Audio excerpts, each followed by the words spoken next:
For 10 years, Julia and Richard Carter lived as if their eldest daughter, Sophia, had never existed. They erased every trace of her. No photos, no mentions, no guilt. As far as they were concerned, she was gone. But that illusion shattered on a Friday evening. The Carters were attending an exclusive charity gala, an event filled with the city's elite. Elegant chandeliers, champagne glasses clinking, laughter that reeked of wealth and power. They were in their element, rubbing shoulders with politicians, CEOs, and celebrities. Then, the screen lit up.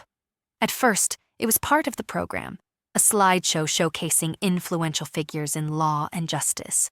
Then, her face appeared. A woman, poised, powerful, unmistakable. Julia's fingers tightened around the stem of her wine glass. Richard's heart slammed against his ribs. The screen displayed a name beneath the woman's image. Sophia Carter, the youngest judge in the state. Julia felt the blood drain from her face. Number. This had to be a mistake, a coincidence. But then, the host spoke. "Ladies and gentlemen, please welcome tonight's honored guest, Judge Sophia Carter." A spotlight turned toward the entrance. A woman stepped forward. She moved with elegance, her sleek black gown trailing behind her. Calm, collected, watching them. For a moment, Julia couldn't breathe. The applause erupted around them. People stood, smiled, celebrated. Only the Carters remained frozen, their world spinning into chaos. Richard's fingers dug into the tablecloth. Julia swallowed hard. "She looks just like her mother," someone whispered nearby. Julia's heart pounded harder. Number. This was impossible. Sophia was gone. She was supposed to be gone. A waiter appeared beside Julia, setting down a folded napkin on the table. She almost ignored it until she noticed the red ink. Her pulse quickened as she unfolded it. A message scrawled in sharp, deliberate letters. "I've been waiting for this moment." The napkin slipped from Julia's fingers. She turned sharply toward Sophia. But she was gone. That night, Julia barely spoke. Richard drowned himself in whiskey. The party had gone on as usual, but to them, the world had shifted. They sat in silence, replaying every moment of that night. Neither of them had answers. Neither of them could sleep. Because if Sophia was back, it meant she remembered everything. And she wasn't here for forgiveness. What had they done to her? And what would happen now that she was back? For years, the Carter family was seen as flawless, wealthy, powerful, respected. Julia and Richard Carter built a real estate empire from the ground up. They hosted grand parties, donated to charities, and were admired by everyone who mattered. From the outside, they were the perfect family. But inside the Carter mansion, Sophia Carter never existed. At least, that's how they wanted it. Sophia had been their firstborn, but never their priority. From the moment she could walk, she learned one harsh truth. Daniel was the favorite. Her younger brother was charming, athletic, the perfect reflection of their parents. Daniel got private tutors. Sophia got ignored. Daniel got expensive birthday parties. Sophia's were forgotten. She tried. God, she tried. She studied harder than anyone, won academic awards, stayed quiet, never asked for anything. But no matter what she did, no matter how hard she worked, it was never enough. "Your brother is just better at these things," Julia would say with a dismissive wave. Richard barely looked at her. "Try harder." That was the only advice he ever gave. She wasn't a daughter to them. She was an inconvenience. And then came the night they threw her away. Sophia was 15 when it happened. The family business was in trouble. A legal scandal threatened to ruin the Carters. Julia and Richard spent nights whispering behind closed doors, their voices sharp, desperate. They needed a solution, so they made a choice. They wouldn't cut their luxury cars. They wouldn't sell their vacation homes. They wouldn't sacrifice Daniel's expensive future. They would cut Sophia. The night of the storm, Sophia came home late from the library. She opened the front door, only to find her suitcase waiting in the hallway. Her mother stood beside it, arms crossed. Her father didn't even look up from his whiskey glass. "Pack your things," Julia said flatly. Sophia blinked. "What?" Richard finally sighed. "We can't afford to support you anymore." I don't understand," she whispered. Julia's tone was clipped, businesslike. "You're not bringing anything to this family, Sophia. You're a burden, and we need to think about our future." Sophia's hands trembled. "I am your future." Daniel, lounging on the couch, snorted. "Not really."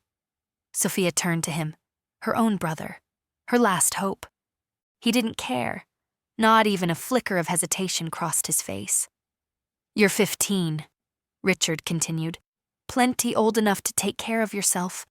We bought you a ticket out of town. You'll figure it out." Sophia felt her throat closing. "You're my parents." The words barely escaped her lips. Julia just sighed. "Sophia, this is for the best." The door shut in her face. She stood outside in the rain, soaking, shivering, waiting for them to change their minds. They never did. The years passed. The business recovered. The lawsuit faded. Daniel became the golden son of the Carter empire. Julia and Richard never spoke of their daughter again. To them, she was erased. But erased people? They come back. In the night of the gala, their world tilted. Julia barely touched her wine. Richard kept glancing at the exit. Daniel, however, laughed. "This is ridiculous," he scoffed. "She's a judge? No way." Julia didn't respond.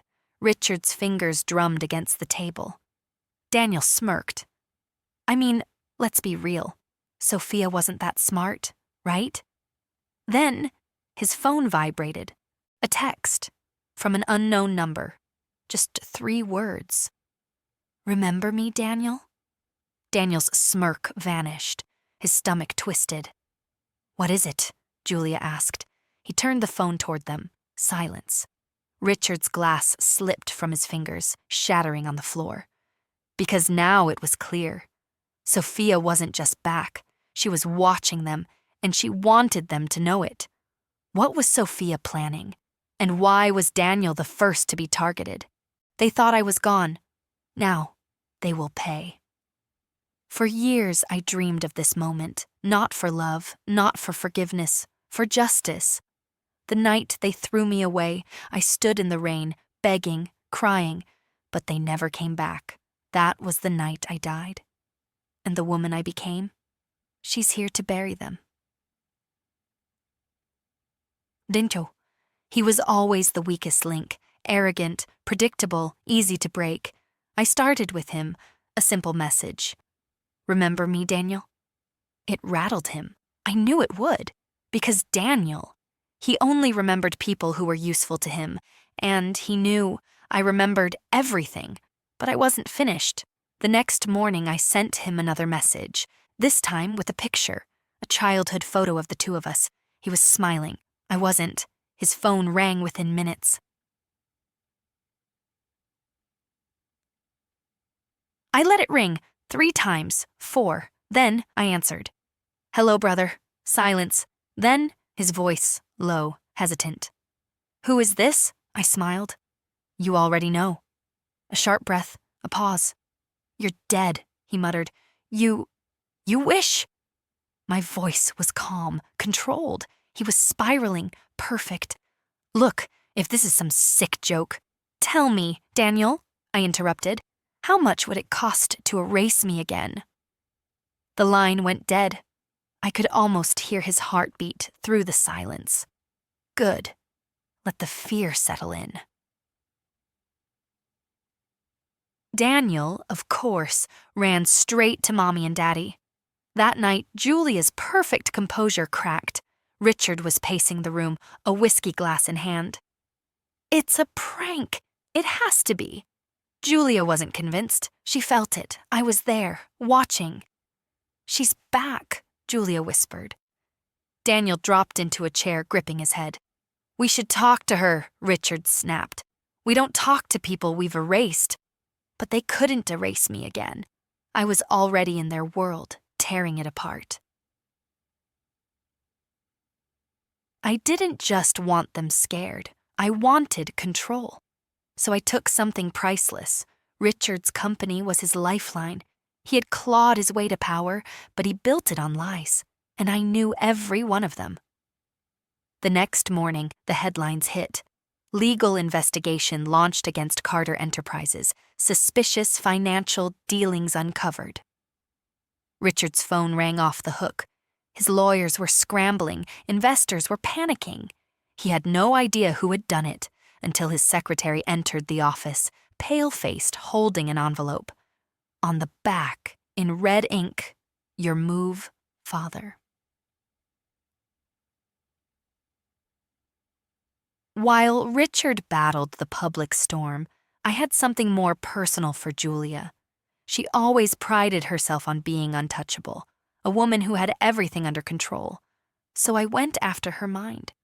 That night, as she entered the mansion, the house was different, cold, still.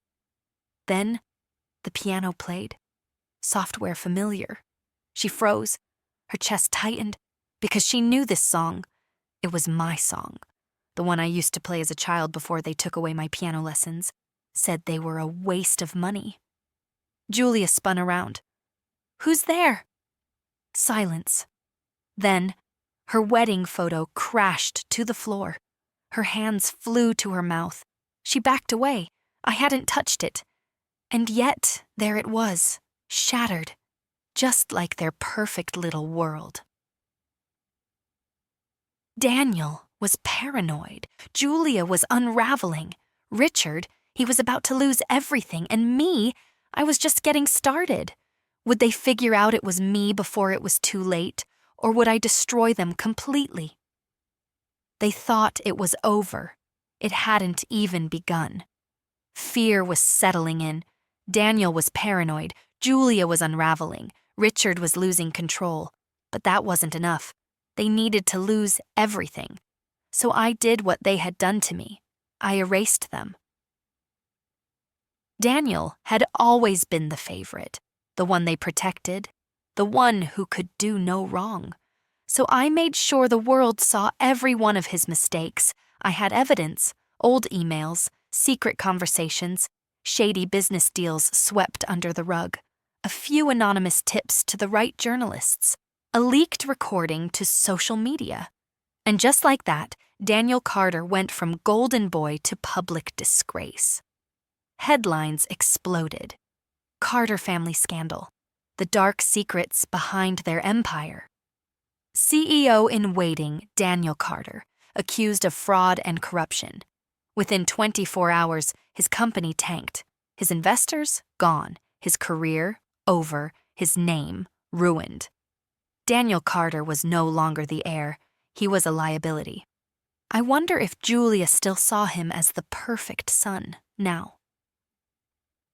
Julia Carter lived for one thing, status, so I took it from her. She had spent years crafting an image of perfection, the elegant, refined socialite, the powerful woman who had it all. So I exposed the ugly truth, anonymous emails, photos from her past, deals she paid to keep buried, people she had ruined. It started small, whispers among her friends, cold stares at charity events. Then it spread. Newspapers printed her dirty secrets. Her closest friends cut her off. The organizations she loved publicly distanced themselves. The woman who once held all the power was now powerless. And the best part, no one knew it was me. Richard Carter had one weakness, control. He built his empire from nothing, and he had spent years ensuring that no one could ever take it from him. so I took it. One by one, his board members turned on him. His most trusted advisors resigned. His financial records, so carefully hidden, were now in federal hands. By the time he realized what was happening, it was too late. I wanted them to feel what I felt, abandoned, alone, with nothing left. So I took away the one thing they still had, their home. Foreclosure notice: Carter Estate will be auctioned in 30 days. When Julia saw the papers, she collapsed. Richard punched a hole in the wall. Daniel, he just sat in silence, because they all knew this was the end. 3 days before the auction, my phone rang. Unknown number. I answered. "Sophia," Julia whispered. Her voice was shaking. I said nothing, a deep breath on the other end. "Please, stop this." I closed my eyes, letting the silence stretch, and then, softly, I asked, "Did you stop when I begged?" I could hear her breath hitch. She knew the answer. I hung up. The Carter mansion was dark, empty, silent. I walked through the halls, my footsteps echoing against the marble floors. Every memory of my childhood was here. The nights I cried myself to sleep. The moments I watched Daniel get everything I never had. The night they left me in the rain. I stood in the doorway. Just like before. Only this time, I was the one locking the door. I slid the keys onto the counter. The Carters didn't own this house anymore. I did. Would they ever recover? Or was this only the beginning of their suffering? The night of their ruin. The mansion was gone. The business, destroyed. The Carter family, reduced to nothing. Richard, Julia, and Daniel stood in front of their once grand estate, watching as strangers walked through the halls they had once ruled. It was auction day. The people inside weren't their guests. They were buyers, looking through their furniture, their paintings, their memories.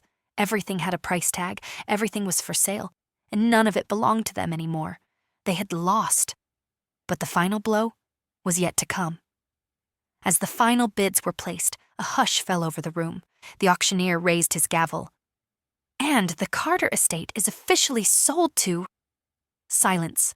Then, a name. "Sophia Carter." Gasps filled the room. Julia's knees buckled. Richard's eyes widened in disbelief. Daniel turned pale. Because I had just bought the house. Their house. My house. I stepped forward, calm, collected. "Hello, Mother, Father." My voice was steady, colder than they had ever heard it before. Richard's hands clenched into fists. "You think this is funny?" Julia blinked rapidly, shaking her head. "Sophia, honey." "Honey?" I let out a soft laugh. "That's cute. Where was that when you threw me out in the rain?" Silence. I took a slow step toward them. "You erased me," I said, voice deadly quiet. "And now I've erased you." Daniel had always been the weakest, and now he crumbled. "This isn't fair," he muttered, running a hand through his disheveled hair. "You don't understand. It was them. They made the choice." I tilted my head. "And you just watched?" He swallowed hard. "I was just a kid." "So was I." He had no response. I leaned in. "And now, Daniel, you're exactly what they made me. Nothing." His lips parted as if he wanted to argue. But no words came, because he knew. He had never once stood up for me. Now, there was no one left to stand up for him. Richard wasn't one to beg. Instead, he scowled, his pride still intact, even in his ruin. "You think this makes you better than us?" he sneered. "No," I replied smoothly. "It just makes me smarter."